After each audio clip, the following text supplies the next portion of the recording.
نعمان کو 4 گھنٹے بعد ہوش آیا تھا۔ آنکھوں کے سامنے دھندلی چھت آ رہی تھی۔ اس نے نظر موڑ کر دیکھا تو صوفے پر ٹیک لگا کر سوتی فریحہ پر نظر پڑی۔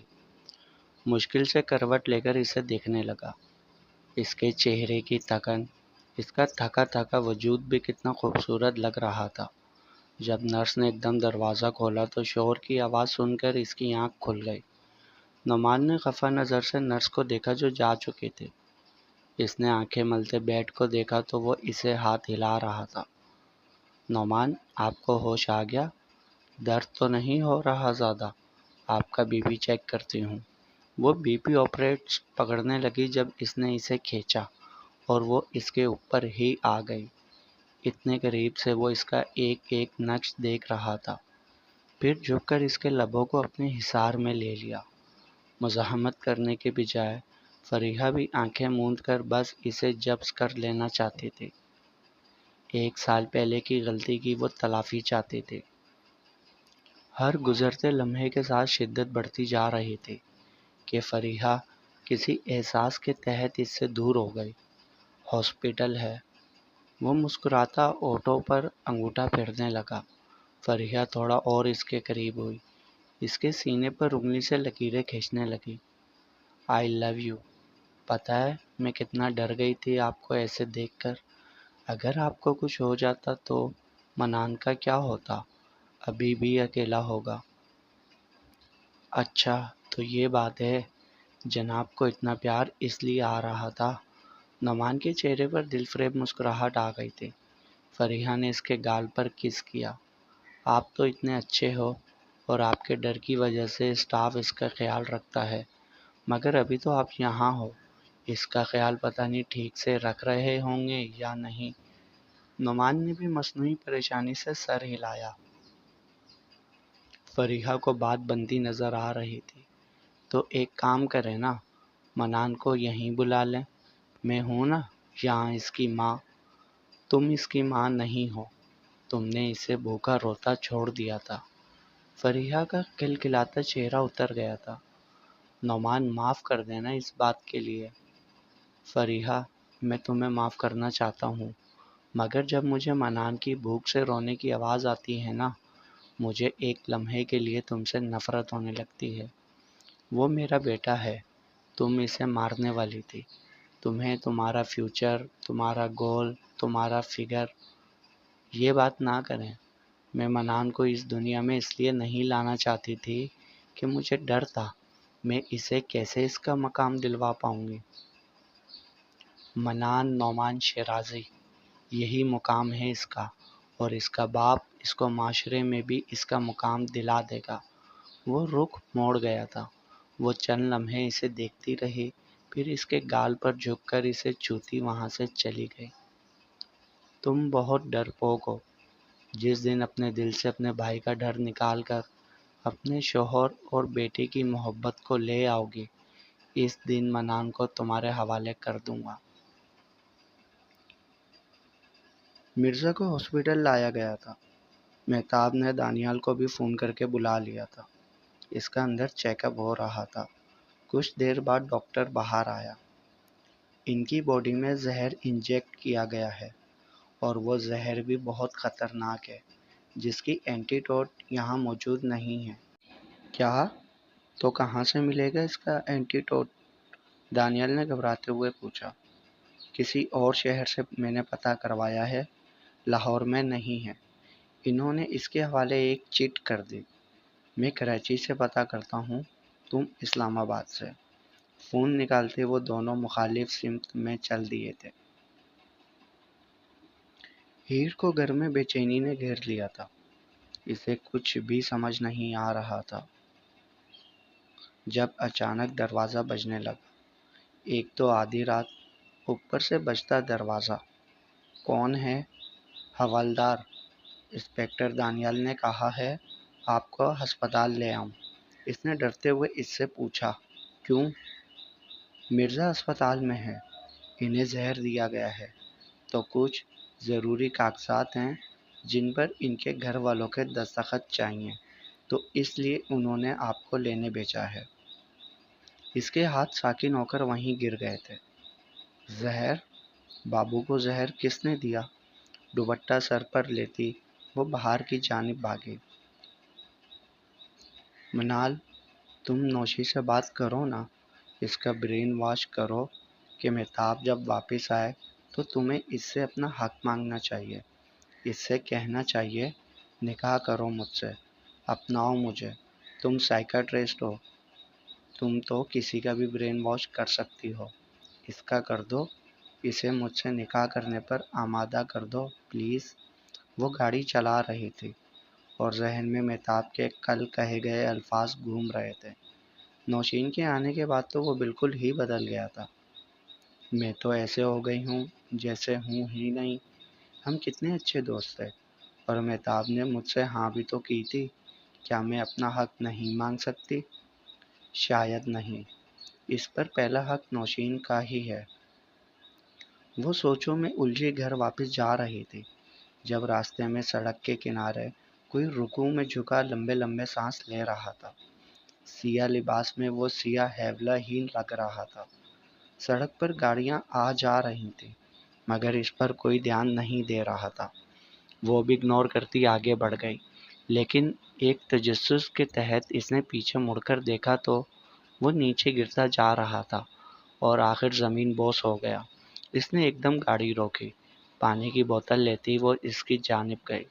اسے ڈر بھی لگ رہا تھا مگر فکر بھی، اگر کوئی معصوم ہوا تو۔ نقاب سے چہرہ چھپائے وہ ابھی بھی لمبے لمبے سانس لے رہا تھا جب منال پر بند ہوتی نظر پڑی۔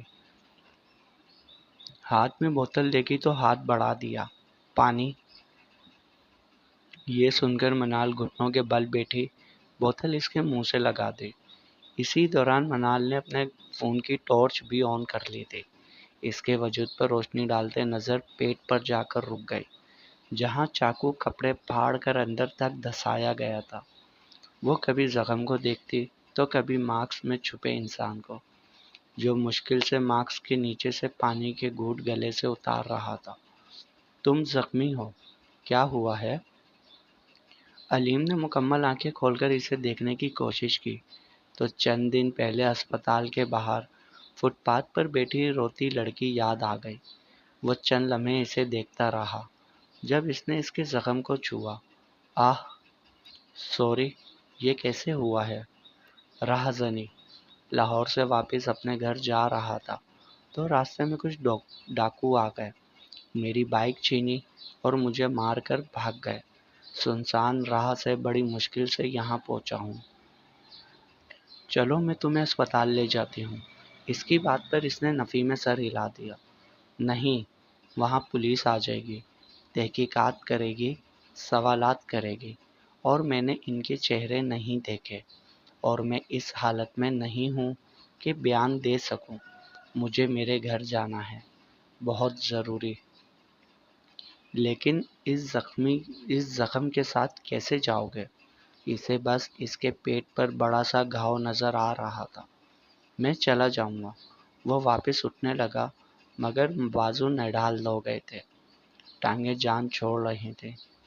تمہیں ہاسپٹل نہیں جانا تو میرے گھر چلو، میں تمہاری ڈریسنگ کر دیتی ہوں، کچھ کھا لینا۔ علیم نے حیرت سے اس معصوم سی لڑکی کو دیکھا۔ ڈر نہیں لگ رہا کہ میں خطرناک بھی ہو سکتا ہوں اور گھر بلا رہی ہو؟ اور اگر نیک ہوئے تو ساری زندگی مجھے یہ پچھتاوا مارے گا کہ ایک نیک انسان میری مدد نہ کرنے کی وجہ سے مر گیا۔ اس کی بات علیم کے دل تک چھو گئی تھی۔ وہ پھر اٹھنے لگا جب منال نے اس کے سر کے نیچے ہاتھ رکھ کر اٹھنے میں مدد کی۔ چند لمحے کے لیے ان کے چہرے بہت قریب آ گئے تھے۔ علیم نے اس کا ایک ایک نقش غور سے دیکھا تھا مگر منال کو صرف آنکھیں نظر آ رہی تھی اور دائیں آنکھ کے کنارے پر چھوٹا سا تل۔ اسے ہمت سے اٹھاتی وہ گاڑی میں بٹھا کر اپنے گھر لے آئی تھی۔ منال ابھی، یہ کون ہے؟ دروازہ کھولنے پر منال کے 10 سال کے بھائی نے اس سے سوال کیا تھا۔ رافع، امی ابو کہاں ہیں؟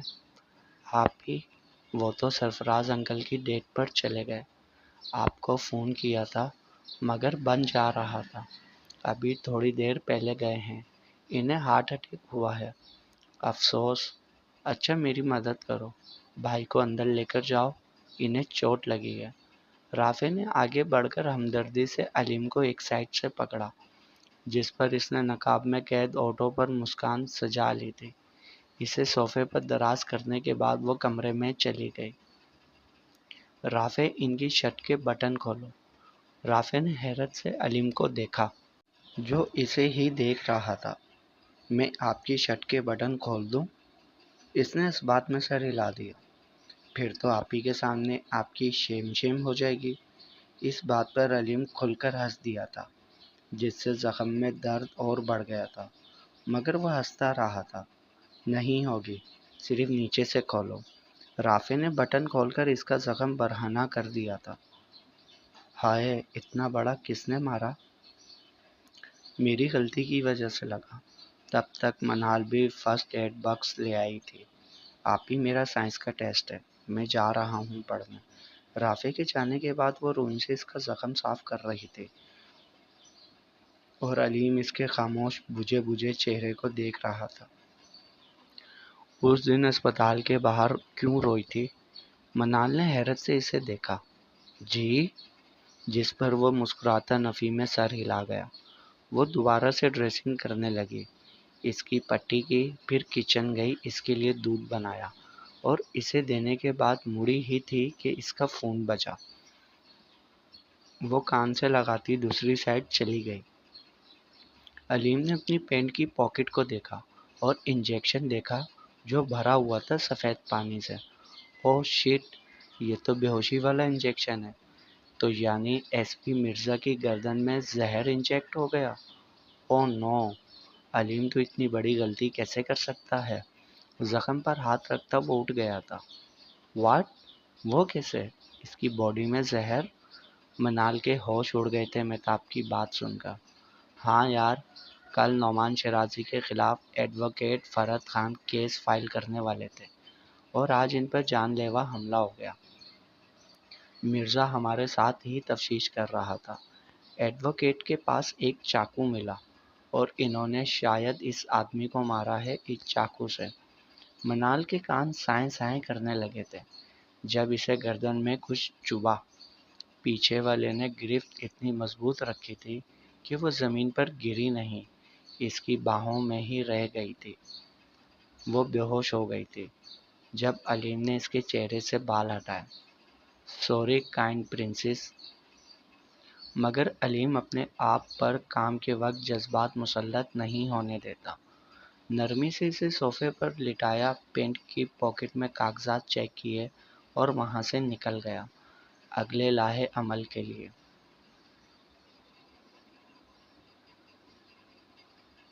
وہ اسپتال کے باہر اتری تھی.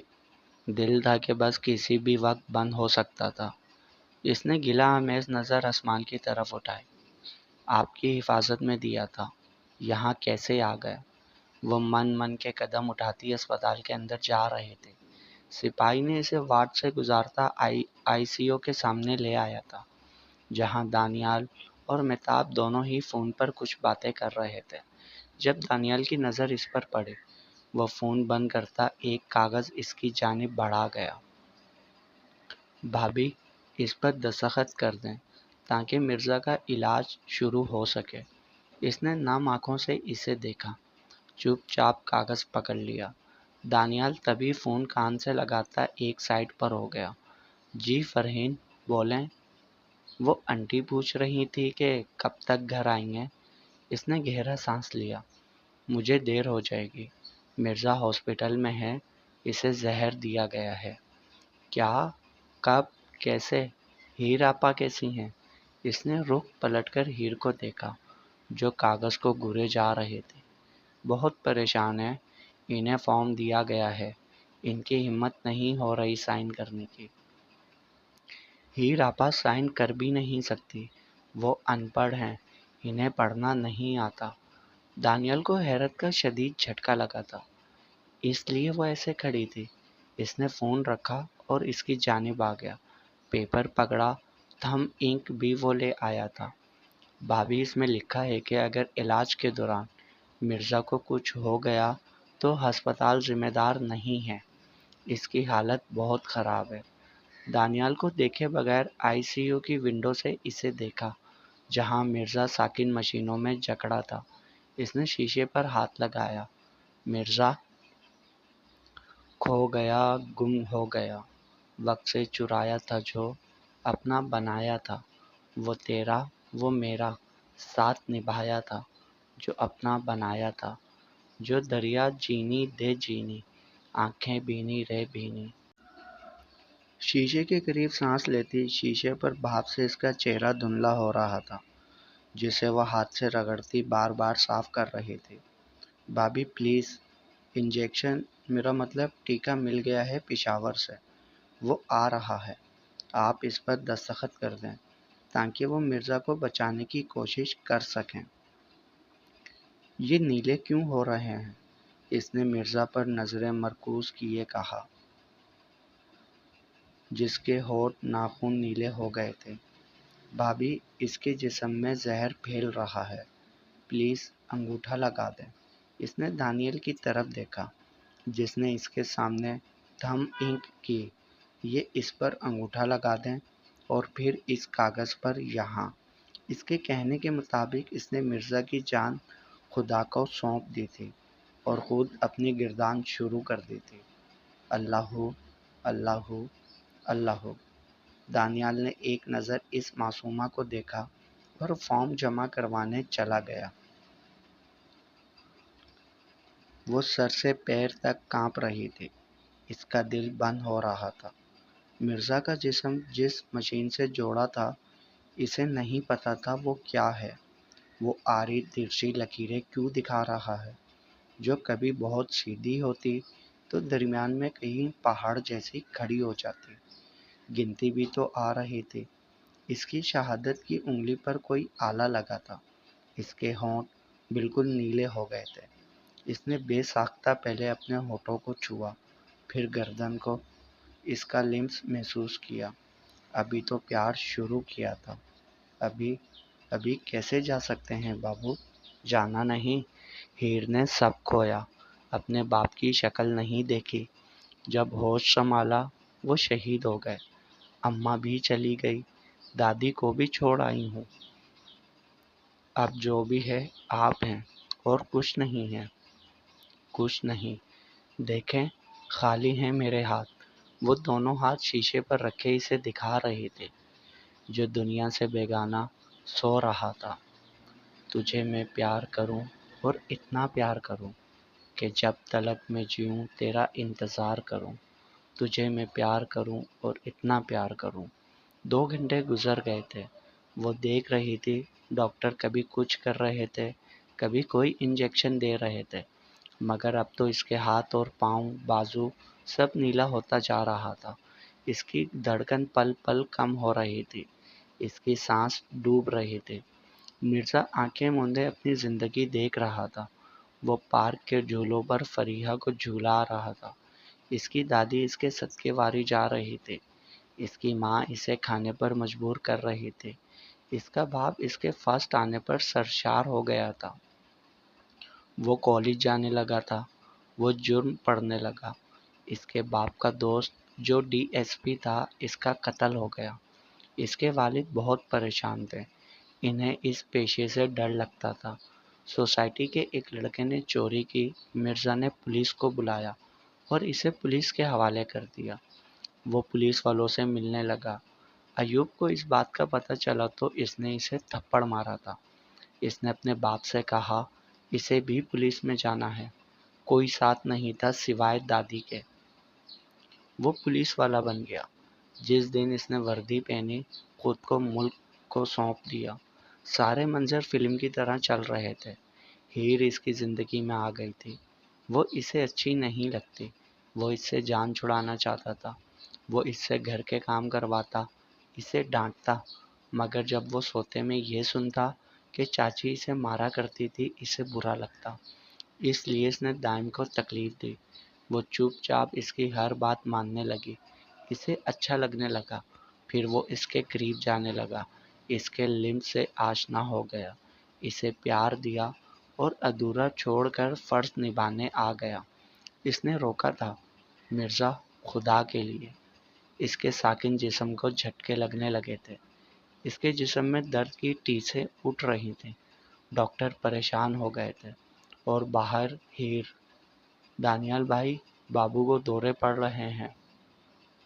دانیال مہتاب بھاگ کر ونڈو سائڈ پر آئے تھے جب نرس باہر آئی، مگر کوئی جواب دیے بغیر اندر چلے گئے۔ انجیکشن آنے میں 3 گھنٹے تھے۔ ڈاکٹر کے کچھ ٹریٹمنٹ کے بعد وہ کچھ نارمل ہو گیا تھا، مگر شاید بالکل ہی نارمل۔ اس کی ہارٹ بیٹ لو ہوتی جا رہی تھی۔ وہ سکون کی نیند سونا چاہتا تھا ہمیشہ کے لیے، مگر وینٹیلیٹر اس کی سانس کھینچ کر طویل کر رہا تھا، اور وہ 3 گھنٹے کرنا تھا۔ وہ کپ کپاتی 2 گھنٹے سے کھڑکی کے ساتھ لگے تھے۔ دلوں کی بات نہیں جانتے کہ زباں والے، وفا کو جرم سمجھتے ہیں یہ سب جہاں والے۔ اگر یہ جرم ہے تو یہ جرم بار بار کروں، کہ جب تلک میں جیوں تیرا انتظار کروں، تجھے میں پیار کروں اور اتنا پیار کروں۔ بھابھی، جوس پی لیں۔ اس نے مہتاب کو دیکھا۔ خالہ بھی اور ان کی ماں، ماں باپ کو کچھ نہیں بتایا؟ ان کے نمبر ان کے فون میں ہی ہے جو خراب ہو گیا۔ ہمارا ان سے رابطے کا کوئی ذریعہ نہیں ہے۔ دانیال سر جھکا گیا تھا۔ مہتاب بھی نظریں جھکائے جوس پکڑے کھڑا تھا۔ مجھے نہیں پینا۔ وہ پھر سے ونڈو میں سے اسے دیکھنے لگی۔ 1 گھنٹہ اور گزر گیا تھا جب اچانک اسے پیچھے سے کسی نے اپنے ساتھ لگا لیا، ٹھوڑی اس کے کندھے پر رکھ دی۔ ہیر آپا! اس نے رخ موڑ کر فری کی جانب دیکھا جو آفتاب صاحب کے ساتھ آئی تھی۔ دانیال، کیا حال ہے مرزا کا؟ بس ایسے ہی ہے، زہر پوری باڈی میں پھیل گیا ہے۔ وینٹیلیٹر کی وجہ سے سانسیں چل رہی ہیں۔ انجیکشن آنے میں ابھی بھی 1.5 گھنٹہ رہتا ہے۔ انہوں نے آگے بڑھ کر ہیر کے سر پر ہاتھ رکھا۔ بیٹا، اللہ سب ٹھیک کرے گا۔ پہلے بھی انہی کی امان میں دیا تھا اور اب بھی انہیں ہی سونپ دیا ہے۔ کوئی دوائی اثر ہی نہیں کر رہی، بس نیلے ہوتے جا رہے ہیں۔ ڈاکٹر کہہ رہے ہیں دوسرے شہر سے ٹیکہ آ رہا ہے، وہ لگائیں گے تو ٹھیک ہو جائیں گے انشاءاللہ۔ وہ اور دانیال دونوں باہر چلے گئے تھے۔ اچھا ہوا فری آ گئی، جو اسے زبردستی کھینچ کر چیئر پر بٹھا چکے تھے۔ آپا، کچھ نہیں ہوگا بھائی کو، وہ ٹھیک ہو جائیں گے، آپ کچھ کھا لیں، جس پر اس نے نفی میں سر ہلا دیا تھا۔ مہتاب بھی ایک نظر نوشین کو دیکھنے چلا گیا۔ وہ بھی اسی ہاسپٹل میں تھی، کل اسے ڈسچارج مل جانا تھا۔ اسے فکر تھی وہ کہاں جائے گی، اس لیے اس نے منال کی منت کی تھی کہ اس کا برین واش کر دے اور اس سے نکاح کر لے اور اپنے ساتھ لے جائے۔ اس کے زخم کافی مدمل ہو گئے تھے، اس کی صحت بھی اچھی ہو گئی تھی، رنگ بھی کھل اٹھا تھا۔ وہ چند لمحے اسے دیکھ کر مڑنے لگا۔ کون ہیں آپ؟ مہتاب کی اس کی طرف پشت تھی۔ شاید ہاسپٹل میں ایمرجنسی کے شور کی وجہ سے اس کی نیند کچی تھی۔ ڈاکٹر ہیں آپ؟ مہتاب کو سمجھ نہیں آ رہا تھا وہ کیا کرے، چلا جائے یا مڑ کر اس کا جواب دے۔ اس کا سامنا نہیں، وہ اس کا سامنا نہیں کر سکتا تھا۔ آپ میرا چیک اپ کرنے آئے ہیں؟ میرے کمرے میں ڈاکٹر کے سوا تو کوئی نہیں آتا۔ مہتاب کی جان لبوں پر آ گئی تھی جب اس نے کہا، میرے ہاتھ سے ڈرپ ہل گئی ہے، خون نکلنے لگ گیا ہے، درد بھی ہو رہا ہے، صحیح کر دیں۔ اس کے ہونٹ خشک ہو گئے تھے جب اچانک نوشین کی نظر اس کے کپڑوں پر گئی تو وہ وردی تھی۔ آپ پولیس والے ہیں؟ لو جی، کام اور مشکل ہو گیا تھا جب نوشین نے کپ کپاتی زبان سے کہا، مہتاب! اسے حیرت کا شدید جھٹکا لگا تھا۔ اچانک اس کی نظر نرس پر پڑی۔ نرس، پیشنٹ کی ڈرپ چیک کریں۔ تیز قدموں سے وہاں سے نکل گیا اور وہ سر جھٹک گئی۔ کوئی تفتیش کرنے آیا ہوگا، کوئی پولیس والا۔ تہجد کی نماز کا وقت ہو گیا تھا۔ وہ نماز پڑھنے کے بعد انگلیوں پر تسبیح کر رہی تھی۔ انجیکشن آ گیا تھا، اسے لگا دیا گیا تھا، لیکن وہ اثر کرتا یا نہیں، وہ 1 گھنٹے میں پتہ چلنا تھا۔ وہ زور زور سے ہلتی اللہ اللہ کی گردان کیے جا رہی تھی۔ 4 بج گئے تھے جب ڈاکٹر باہر آیا، اس کے سوا سب دروازے کو لپکے تھے۔ ڈاکٹر نے گہرا سانس لیا۔ الحمدللہ، ان سب کی اٹکی سانس ایک ساتھ خارج ہوئی تھی۔ فری ہیر سے جا کر لپٹ گئی تھی، زور سے اس کا گال چوما۔ آج پھر تیرے اللہ نے تیری سن لی آپا، جیسے ہمیشہ سنتا ہے۔ اس کی بات سن کر اس نے سکون سے دعا میں ہاتھ اٹھائے، اس کا شکر ادا کیا اور سکون کا سانس لے کر مسکرا کر اسے دیکھا۔ تو ہنسی نہیں آپا؟ یاد ہے وری، گاؤں میں جو مدرسے والی باجی آتی تھی، کیا کہتی تھی؟ غم میں بین ڈال کر رونا اور خوشی میں کہکا لگا کر ہنسنا اچھی بات نہیں ہے۔ بس اللہ کا شکر کرنا چاہیے، صبر کرنا چاہیے کہ اس نے ہمیں مشکل سے نکال لیا، صرف اس پر یقین رکھو۔ وہ ہلکے ہلکے قدم اٹھاتی ونڈو کے پاس آئی، جہاں اب وہ نارمل سانس لے رہا تھا۔ جسم سے نیلا رنگ بھی اتر گیا تھا۔ اس نے مسکرا کر شیشے کو چھوا۔ دانیال اور مہتاب اب پرسکون ہو کر بیٹھے تھے۔ یہ کام نعمان شیرازی کا ہے۔ مہتاب نے حیرت سے اسے دیکھا۔ نعمان شیرازی کچھ دن سے پاکستان میں کچھ خالی جگہیں وزٹ کر رہا ہے، خریدنے کے لیے، اپنا نیا پروجیکٹ بنانے کے لیے۔ وہ جانتا تھا کہ اگر آج اس کے انڈر گراؤنڈ کلب کے ثبوت کورٹ میں پیش ہو گئے تو اس پر انکوائری بیٹھ جائے گی، انکم ٹیکس ڈپارٹمنٹ جڑیں اکھیڑ دے گا، اس کے سارے کنسٹرکشن پروجیکٹ رک جائیں گے۔ سالے نے مرزا کو مارنے کی کوشش کی، لیپ ٹاپ ہیک کر کے ڈیٹا ڈیلیٹ، پیپرز چوری، فون تک ڈسٹروئے کر دیا۔ اس کا پروجیکٹ شروع ہو جائے گا اور ثبوت نہ ہونے کی وجہ سے ہم شرمندہ۔ کوئی اس سے نہیں پوچھے گا کہ ہے تو ایک ایم این ہے، کلب بنانے کے لیے اتنا پیسہ آ کہاں سے رہا ہے۔ ان دونوں کے سامنے اچانک چائے اور سینڈوچ آ گئے تھے۔ انہوں نے اوپر دیکھا تو فری ٹرے لیے کھڑی تھی۔